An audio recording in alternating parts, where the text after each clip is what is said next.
अस्सलामुअलैकुम वरहमतुल्लाह वबरकातुहू। उम्मीद करती हूँ आप लोग खैरियत से होंगे। आप लोगों को मैंने एक स्टोरी सुनाई थी, कंजूस सौदागर। आज मैं उसका पार्ट 2 सुनाने जा रही हूँ। उम्मीद करती हूँ आप लोगों को पसंद आएगा। भरा हुआ थैली सौदागर मुफलिस के घर पे ही छोड़ के चला जाता है। घर जाने के बाद उसके अंदर काफ़ी चेंजिंग आ जाता है। वो पड़ोसियों के वहाँ जाता है, सबसे मेल मिलाप करता है, सब लोगों को अपने घर पे इनवाइट, रिश्तेदारों को अपने घर पे इनवाइट करता है। अब उसका ये काम था कि हर महीने किसी न किसी रिलेटिव को बुलाना या उनके घर पे जाना और अच्छा खासा उन लोगों के लिए गिफ्ट लेकर जाना।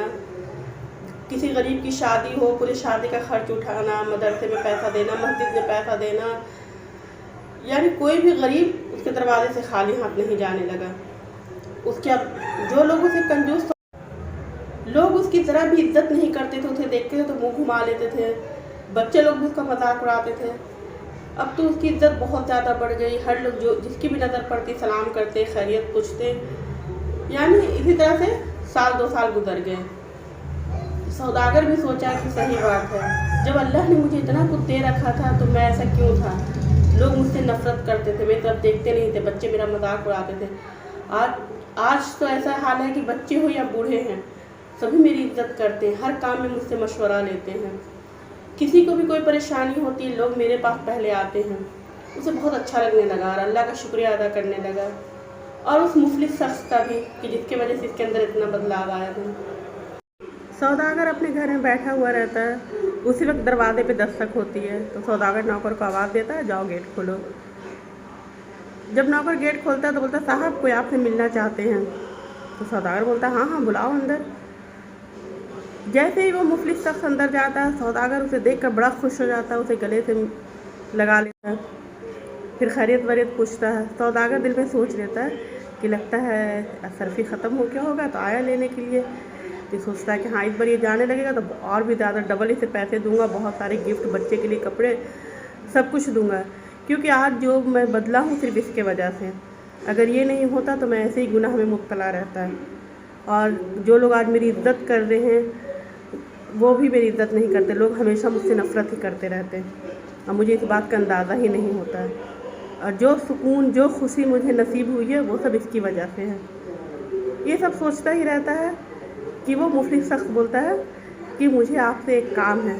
तो सौदागर बोलता है, अरे अरे हाँ मुझे पता है कि तुमको क्या काम है, मगर पहले तुम सही से आराम से बैठ तो जाओ, कुछ खा पी लो। तो बोलता है कि नहीं, पहले आप मेरी बात सुन लें, जिस काम से मैं आया हूँ पहले वो काम मैं बता देता हूँ, जो इमानत मैं आपके लिए। सौदागर बोलता है, इमानत? कैसी इमानत? तो बोलता है कि देखिए, सबसे पहले तो मैं आपसे माफ़ी मांगता हूँ कि मैंने इस अशरफी की थैली को खोल कर देखा, मगर अल्लाह गवाह है कि मैंने इसे खोल कर क्यों देखा, क्योंकि जब ये आपकी थैली मेरे घर पे छूट गई, मैंने देखा तो मैं आपको उस वक्त निकला, बहुत ढूंढा आपको, लेकिन आप मिले नहीं। और इसी तरह से 1-2 महीने गुजर गए। तब मैंने अल्लाह से कहा, अरे अल्लाह ये किसी और की इमानत है, मगर मैं इसे सिर्फ इसलिए खोल रहा हूँ ताकि मैं इसे देख सकूँ कि इसमें किसका नाम है, ताकि मैं उसके एड्रेस पे पहुँचा सकूँ। तो मैंने खोला तो आपका नाम निकला, आपका एड्रेस निकला, लेकिन यहाँ तक आने के लिए मेरे पास पैसे नहीं थे। तो इस वजह से मैं इंतज़ाम करते करते इतना लेट हो गया, और मैं आपसे माफ़ी मांगता हूँ कि मैं आपके इमानत पहुँचाने में मैंने इतना लेट लगा दिया। ये सुनकर सौदागर की आँख से आंसू गिरने लगता है। सोचता है, अल्लाह, दुनिया में ऐसे भी ईमानदार लोग हैं जिनके पास खाने के लिए कुछ नहीं था, जिसका बच्चा भूख से रो रहा था, वो अशरफी की थैली को इतना संभाल के रखा, और कहाँ से कैसे कैसे करके पैसे का इंतज़ाम करके ये मुझ तक पहुँचा, और उल्टा मुझसे ही माफ़ी मांग रहा है। और मैंने सोचा कि शायद अशरफी ख़त्म हो गया है, अब ये और पैसा मांगने आया है। तो ये सोच कर बहुत अंदर ही अंदर अपने आप में नदामत होता है, बहुत अपने आप को ही बुरा भला कहता है कि मैं कैसी सोच रखता हूँ।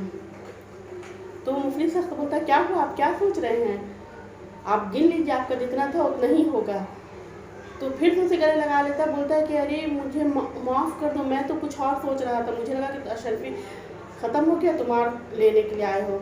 तो बोलता है, तब वो शख्स बोलता है, तो हाँ, सौदागर बोलता है कि ये जो मैं थैली था वो मैं तुम लोगों के लिए छोड़ कर आया था।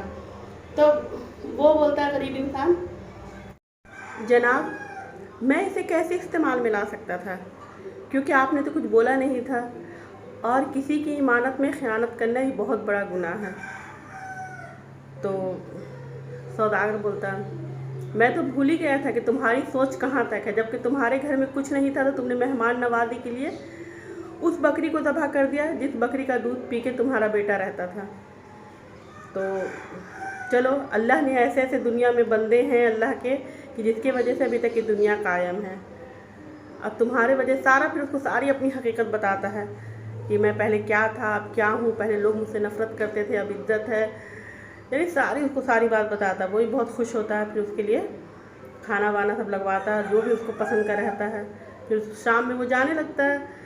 तो सौदागर बोलता है कि नहीं, अब तुम्हें जाने की कोई ज़रूरत नहीं, तुम यहीं पे रह जाओ। तो बोलता है, जनाब मेरी बीवी बच्चे वहाँ हैं, मैं यहाँ कैसे रह सकता हूँ। अब मैंने तो खाना ही बहुत मुश्किल से खाया कि मेरी बीवी वाले बच्चे कुछ नहीं खाए, अब मैं इतना लजीज खाना खा रहा हूँ। तो बोलता, आज के बाद से तुम्हारी बीवी बच्चे भी ये लजीज खाना ही खाएंगे, क्योंकि आज से मैंने तुम्हें अपना भाई बना लिया है, और तुम मेरे भाई हो और मेरे बिजनेस के पार्टनर भी। और तुम अपनी बीवी बच्चों को यहीं पे बुला लो, हम लोग सब साथ मिल के रहेंगे, क्योंकि मुझे ऐसे ही ईमानदार लोगों की ज़रूरत है। तो फिर बोलता है, बहुत खुश हो जाता है, अल्लाह का शुक्रिया भी अदा करता है। तो ये फिर बोलता है, लेकिन मेरी झोपड़ी का क्या होगा। तो वो सौदागर बोलता है, तुम्हारे झोपड़ी को मैं होटल में तब्दील कर दूंगा, गरीब नवाज होटल नाम रख दूंगा। जितने भी लोग गरीब जो रहेंगे उनको फ्री का खाना मिलेगा, जो पैसे वाले रहेंगे अपने पैसा देंगे। कोई भी भटका हुआ मुसाफिर अगर आ जाएगा, वो जितने दिन तक रहना चाहे उसमें रह सकता है। ये सब सुनकर मुफलिस बहुत ज़्यादा खुश होता है, अल्लाह का शुक्रिया अदा करता है। वो गरीब आदमी अपनी बीवी बाल बच्चों को लाने के लिए अपने गांव चला जाता है। इस कहानी से हमें ये सबक मिलता है कि अल्लाह ने आपको जितना दिया उसमें खुश रहें, और आपके घर पे अगर कोई मेहमान आ जाए तो दिल से उनकी मेहमान नवाजी करें, और दिल में कभी लालच ना रखें। और गरीब शख्स अगर वो मेहमान नवाजी ना करता तो सौदागर कभी चेंज नहीं होता है, और अगर सौदागर कभी चेंज नहीं होता तो कितने सारे लोगों का जो उसने भला किया वो भला नहीं होता। और अगर इस गरीब शख्स के इंसान में अशरफी देख के दिल में लालच आ जाता तो वो खर्च कर लेता, दोबारा फिर आता लेने तो थोड़ा बहुत फिर वो दे देता पैसा। तो इस तरीके से क्या है कि उधार की ज़िंदगी पे, यानी दूसरे के रहम और करम की ज़िंदगी पे उसका गुजरता रहता वक्त, लेकिन उसने दिल में लालच नहीं किया, ईमानदारी निभाई। तो उसे कितना अच्छा मिला कि वो सौदागर का भाई बन गया, इतने बड़े बिजनेस का वो पार्टनर बन गया, और उस जो झोपड़ी को भी उसने इतना बड़ा होटल बना दिया कि कितने सारे गरीबों का भला होगा। एक तो कितने सारे गरीब को नौकरी मिल जाएगी, उसके बावजूद कितने गरीब फ्री का खाना खा लेंगे। तो अल्लाह जो भी करता है या सुन्नत रसूल पे जो भी चलते हैं ना, वो सब खुद तो खुश रहते ही हैं, सुकून से रहते ही हैं, अपने साथ साथ कितने का भला कर जाते हैं। इसीलिए अल्लाह जो भी करता है सब अच्छे के लिए करता है, हर काम में अल्लाह की कोई ना कोई मसलहत होती है। इसीलिए हमेशा हम लोगों को अल्लाह के काम को मानना चाहिए और सुन्नत रसूल पे चलना चाहिए।